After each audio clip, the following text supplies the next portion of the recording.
తన నటనతో విలనిజం చూపిస్తూనే అటు క్యారెక్టర్ ఆర్టిస్ట్ గాను మెప్పించింది. ఆ తర్వాత రవితేజ నటించిన క్రాక్ సినిమాలో జయమ్మ పాత్రతో తెలుగు ప్రేక్షకులకు మరింత దగ్గరైంది.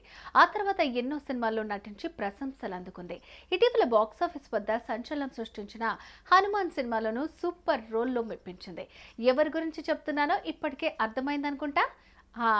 ఆమె మన వరలక్ష్మి. తాజాగా ఈ బ్యూటీ అభిమానులకు శుభవార్త చెప్పింది. తాను ప్రేమించిన వ్యక్తితో ఎంగేజ్మెంట్ చేసుకుంది.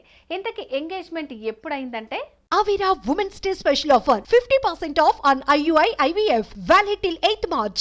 తమిళ స్టార్ యాక్టర్ శరత్ కుమార్ వారసురాలుగా వరలక్ష్మి అందరికీ సుపరిచితమే. తమిళంలో హీరోయిన్ గా ఎంట్రీ ఇచ్చిన ఆమె ఆ తర్వాత రూట్ మార్చేసింది. హీరోయిన్ గా కాకుండా విలన్ గా నెగటివిటీ రోల్స్ ఎంపిక చేసుకుంటూ మంచి ఫేమ్ సంపాదించుకుంది. కొన్నాళ్ల పాటు తమిళంలో స్టార్స్ తో కలిసి పనిచేసిన ఈమె ఆ తర్వాత తెలుగులోకి ఎంట్రీ ఇచ్చింది. నాంది, క్రాక్, యశోద, వీరసింహారెడ్డి, హనుమాన్ తదితర చిత్రాలతో వరుస హిట్స్ అందుకుని మంచి క్రేజ్ సంపాదించుకుంది.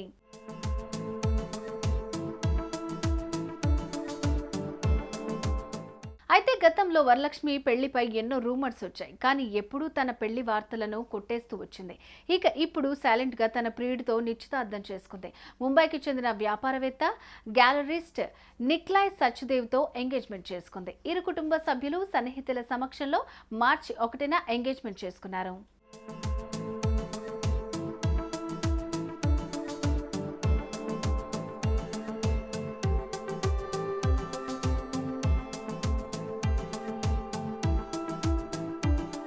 నికోలాయ్ ముంబైకి చెందిన వ్యాపారవేత్త.